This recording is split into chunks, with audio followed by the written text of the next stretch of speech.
In this video, I will show you how you can enable or disable vibrations on your iPhone 15, 15 Pro, Pro Max, or the Plus. Now to do that, just go to Settings, and under Settings, just tap on Accessibility.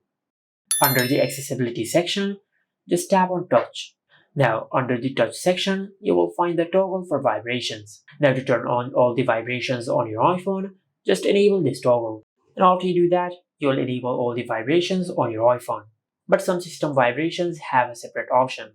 For example, if you want to enable the haptics or the vibrations of the keyboard, you can do that from the keyboard settings.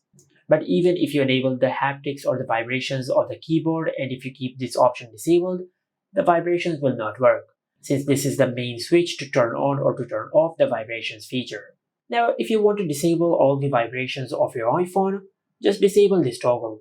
And after you disable this toggle, all the vibrations on your iPhone will be disabled, including those for earthquakes, tsunamis, and other emergency alerts.